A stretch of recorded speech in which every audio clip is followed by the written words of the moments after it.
I remember a time where, I was making $40,000, $50,000 a year, and it was like, look, I need to figure out how I can make $100,000.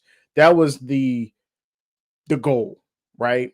Now that's kind of changed because of inflation. $100,000 ain't nearly as much money as you think. And then, now everyone wants to be a millionaire. Social media, celebrities, things that we see out here. You got YouTube celebrities. You got so many the viral and everyone on Instagram and TikTok and Twitter and things like that, right? So everyone wants to be a millionaire, right? But honestly, it's not easy to, be a business owner, right? And not everyone is supposed to be an entrepreneur, right? It's not easy trying to be a content creator. It's not easy trying to go viral and be a celebrity and these things and athletes and things like that really a very few people amount of people can actually accomplish. But the one thing that you can do more than anything is be consistent when it comes to your 401k. That is something that you can control. Right, even if if you're not making nearly as much as you think or that you want right now, it doesn't matter. You can still, go to your business, go to your employer, ask about that 401k, take advantage of it, and allow money to grow over a period of time. Again, this is not a short term, goal setting situation. This is a long term. We all have to prepare for our retirement, and the worst thing that you can do is be 50, 55, 60, and you're looking at the end of the road that you worked for the last 30 years and you don't have what you need to retire, right? What is that number? I would argue it's $2.5 million. If you do the calculations and if you want to live until you're 85, 90 years old, you need at least a couple million in the bag ready to go if you want to live comfortably for the rest of your life. But that depends on your standard of living, where you want to live, the locations, things like that. But again, prepare today, right? We don't want to wait until later in our lives to figure out that we need to get a regular job and work at Walmart, saying, hey, how you doing when you walk in the door, because I didn't do what I was supposed to do when I was 30, when I was 40, when I was 50. No, we're going to do our due diligence today to get ourselves ready for tomorrow. Right. So that is how we will start this live today. And we're going to about to move to how are we going to invest in our future when it comes to artificial intelligence? How are we doing it? Do we know what stocks to choose? How we are moving forward when it comes to technology, chips, the United States investment in chips, AI dominance, technological dominance, and ultimately the battle that is going on when it comes to trade, as well as coming to world dominance when it comes to tech. This is key. This is everything when it comes to how, from a stock ownership, right? From options to how we want to make money and accumulate money in our brokerage accounts and even in our retirement accounts. This is so key. So let's get into it.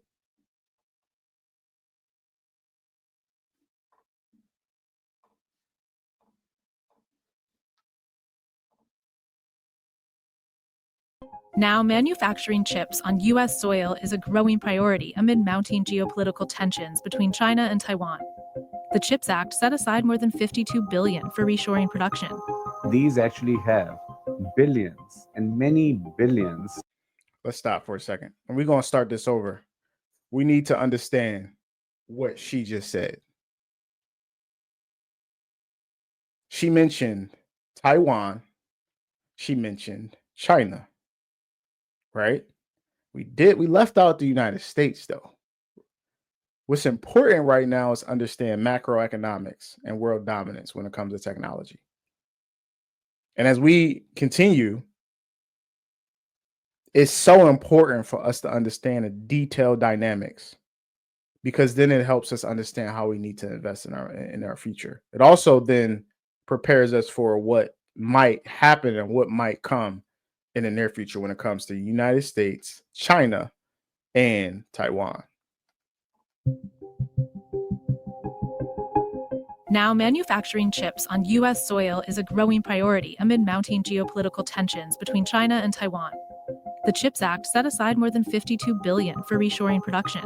These actually have billions and many billions of memory bits that store information in ones and zeros in them. New fab that we're building in Boise, Idaho right now that we're just poured concrete on in October will be over 600,000 square feet. So over 12 times of the size that you see behind me.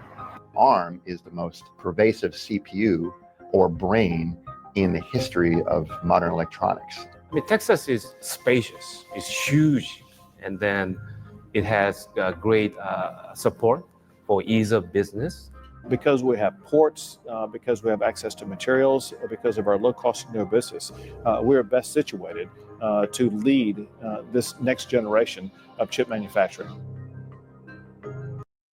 So they're talking about how Texas is really spearheading a lot of where these big factories, these big businesses are building these mega facilities to try to build infrastructure when it comes to the chips.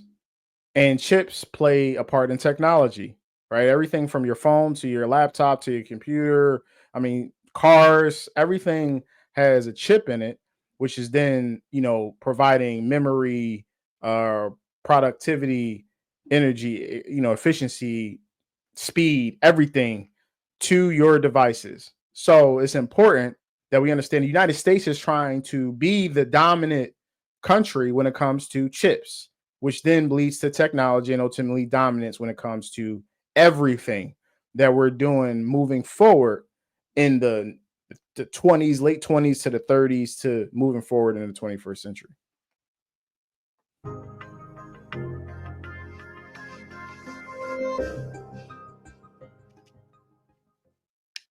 These actually have billions and many billions of memory bits that store information in ones and zeros in them. Data is at the center of all our devices and generative AI, and accessing and storing that data requires these memory chips. And there's only one major memory maker based in the US. Micron, the maker of basic DRAM chips, the building blocks of all memory. Micron's stock is up more than 30% since the start of the year, largely thanks to generative AI hype. And while memory is a simpler, cheaper type of semiconductor than the high-powered central processing units and graphics processing units sending other chip stocks through the roof, multiple memory chips are needed to support each GPU or CPU. And that means making memory takes more space than other kinds of chips. Oh, so let's stop, right? So now we got to the first player, and we talk about memory right now. We're talking about chips, and we're talking about memory. Now, the company that they're discussing right now is Micron, which is a U.S.-based, company that provides memory for CPUs and GPUs, which are the chips that go into the technology that we're building, right? So, investing in artificial intelligence is not just it's multifaceted. Right, you have the suppliers, you have the the infrastructure that has to be built on, right, which has a lot to do with energy and how is these data centers, how are these factories going to be, from an infrastructure standpoint, how does it run, right? How is it powered, right? Who are the companies that power these factories, right? Because that's just money. The more energy you need to power the factory, the more money these energy companies are making, which then leads to the more the stock price moves up, right? In this case, we're talking about memory when it comes to chips. So if you have chips and you're trying to accumulate a lot of chips that go into all of these technologies, right? The chips need memory. What is the company that provides memory for the chips in the United States? Micron, right? So one, memory, chips, Micron. So this is how we start to learn how to invest in our future when it comes to artificial intelligence, right? So memory, Micron. Go to the stock market page, put Micron in. Do your research on Micron. Look at the profit margin. Look at if the company is growing, if it's continuing to make revenue, if it's continuing to make money. How is Micron benefiting from the chip boom? And then make a decision if you want to invest in Micron long term, right? That's how we make these decisions. Let's keep going. The new fab that we're building in Boise, Idaho right now that we're just poured concrete on in October will be over 600,000 square feet, so over 12 times of the size that you see behind me. In addition to that, in New York, we're going to build 4 of those 600,000 square foot fabs for a total of 2.4 million square feet.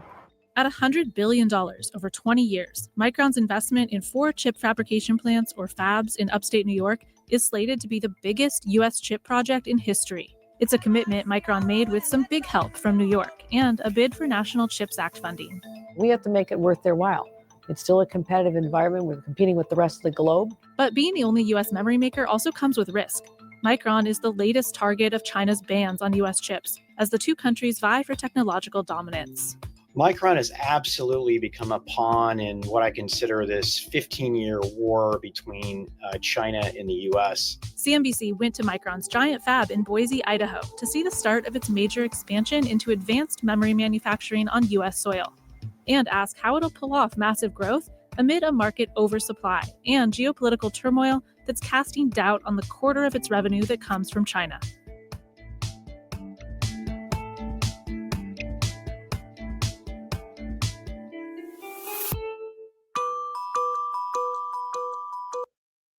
So what they're talking about right now is the macroeconomic as well as the trade war when it comes to the United States and China, right?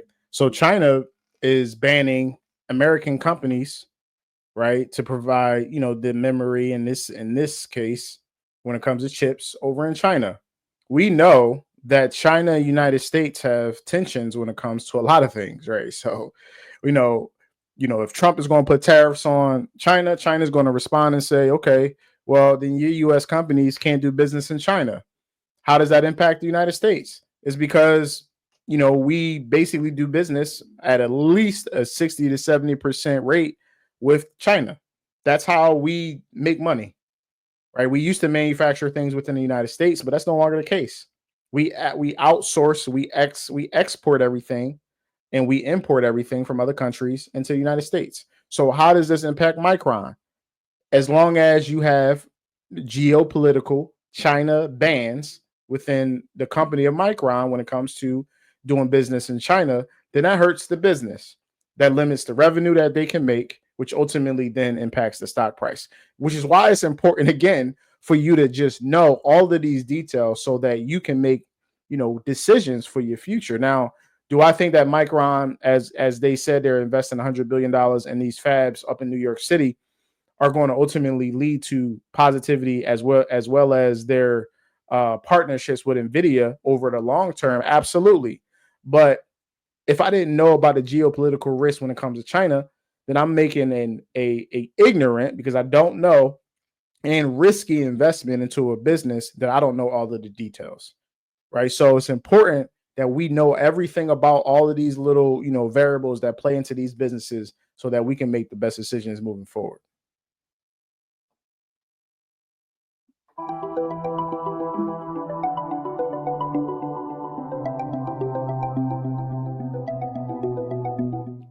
Every single one of these devices has a chip inside that has the ARM CPU. And that ARM CPU is the brain of that device. There's a company nearly every chip maker relies on that doesn't actually make anything tangible. Yet its blockbuster IPO in September valued it above $54 billion. ARM is open for its first trade. It's the largest public offering in over 2 years, has brought confidence back to the IPO market. Computer chip maker ARM Holdings getting a nice reception from Wall Street today. Rather than make chips, the UK-based company designs the architecture, then sells licenses for these instruction sets to companies that make central processing units, or CPUs. What exactly is an architecture? If you think about the CPU as the brain, those are the instructions or the commands, if you will, that tell the brain what to do, how to walk, how to run, how to lift an object. It also collects royalties on every chip shipped with its technology. ARM is the most pervasive CPU or brain in the history of modern electronics. 250 billion of those brains that have shipped in our history. Over 30 billion of those brains ship every single year. ARM's customers include Apple, NVIDIA, Google, Microsoft, Amazon, Samsung, Intel, Taiwan Semiconductor Manufacturing. Man, let's okay. So we have ARM, right? And we're talking about how ARM powers chips all of these companies, and let's start naming some of the companies, right? Apple, Amazon, Google, NVIDIA, uh, TSM. We're talking about the biggest companies in the world in their industry. So if we believe that Apple, Microsoft, Amazon, NVIDIA, and more are going to benefit long term off of the partnerships that they have with ARM, is ARM not a good investment? That's the question, right? So we know that all of these big players, all of these, what they call, big mega companies are, they need ARM to be able to provide power to their chips. And what the gentleman called the brain of the chip, then it would be, it would be smart to look into, hey, is ARM a good investment long term? It may or may not be, depending on your judgment. Right, as you look at the financials, you look at their profit margin, you look at their growth. Are they continuing to make money? Or do they have a good balance sheet? It's very important that you know the details of how to do it, how to do research on companies. But again, understanding the dynamics between these companies, the chips, how it gets powered, the revenue that's being invested, how not just the companies are investing, but the United States of America is putting billions of dollars into this, because they know that is the only way they continue to have world dominance over the next 100 years. Right? So this is very important for us to understand as we continue to invest in these companies moving forward. Company, in short, the world's biggest names in tech and chips. Most people think about a device. Then maybe if they're really sophisticated, they think about the chip, but they don't think about the company that came up with the original ideas behind how that chip operates. But once you do understand what they do, it's absolutely amazing. ARM chips are known for using less power than those made with rival x86, the older traditional PC and server architecture used by CPU giants Intel and Advanced Micro devices. Now there's a surge in adoption of ARM. It's the basis for Apple's M series of processors, which have replaced Intel chips in Macs, for Amazon Web Services custom server chips, for Qualcomm's flagship Snapdragon chips that are poised to break into the PC market. And now NVIDIA and AMD are reportedly working on ARM-based PC chips too. But in recent years, ARM has also faced plenty of risks. About 20% of its revenue comes from China. Smartphones, which almost all contain ARM processors, are seeing a major sales slump. And when NVIDIA tried to buy ARM for $40 billion, the deal was blocked by regulators. That didn't go the way that everyone anticipated. Okay, so we got another one. So we have ARM so NVIDIA and AMD are trying to create their own chips so that they can replace ARM ultimately in the end, right? Which is an issue for ARM. 20% of ARM's revenue comes from China. We just had a conversation about China and how China can basically, stop all business when it comes to the United States, right? So 20% of your revenue is a lot. So if you have a risk when it comes to China saying, okay, US, we won't play ball with you, until you guys, do business with us the right way that we deem as what's the right way, then that basically takes and cuts 20% of ARM's revenue right there, right? So you have competition between NVIDIA and AMD. You have geopolitical risk when it comes to China, right? So are you comfortable investing in ARM, understanding that you have competitors that's trying to take them out? You also have geopolitical risk when it comes to China, right? For me personally, I wouldn't invest in ARM because there are better options out there. But for you, it might be something that might be beneficial for you if you believe in the business and think that ARM will continue to move forward long term. Anticipated or hope that it would, but the sun comes up the next day, right? And you have to be able to build from that. CNBC went to ARM in the UK and talked to CEO Renee Haas to find out how it became the year's biggest IPO with so many big-name customers in the face of low smartphone sales and geopolitical uncertainty.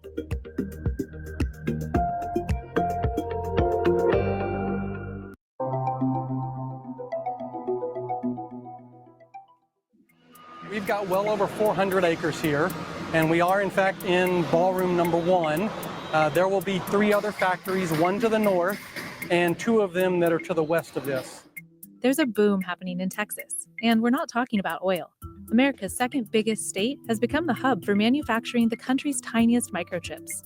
That because we have ports, because we have access to materials, because of our low cost of doing business, we are best situated to lead this next generation of chip manufacturing.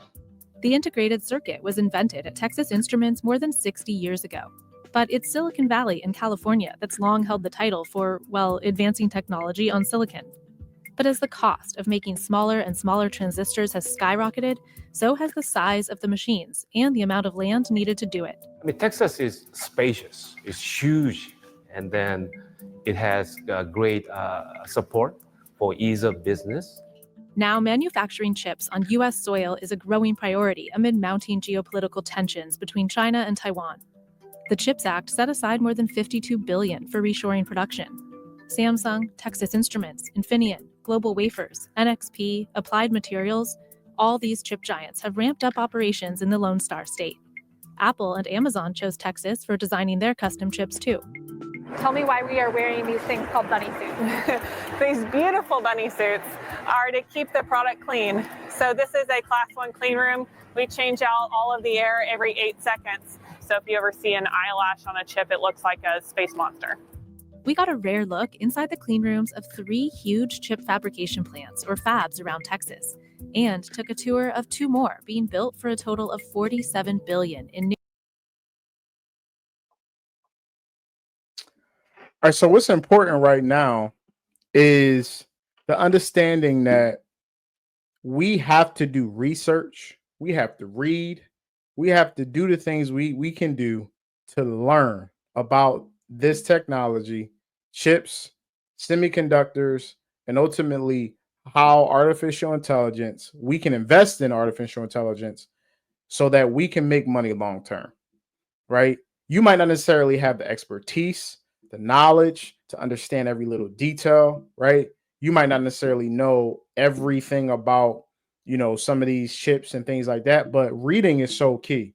And if we understand NVIDIA is a huge player, and TSM is so important, not just the United States, but world technology dominance long term, right?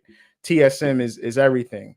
ASML, right, is so important when it comes to the ultraviolet and the infrastructure needed to create chips, right? So the Dutch company ASML is really a monopoly when it comes to what they do, and they don't have really many, if any, competitors when it comes to their business, right? So if I need to build chips, I need to manufacture it, I need ultraviolet rays and things like that. When it comes to ASML, the ASML would be an amazing investment because there's no competitors, to them, right? So when it comes to Micron and memory, when it comes to how these data centers, how these fabs will be powered, are we looking at energy? What type of energy, right? What companies are partners with Google when it comes, and Microsoft, as well as Amazon and NVIDIA when it comes to power, infrastructure, energy, so important. And if we do the research, we start to have these conversations, then we can invest long term.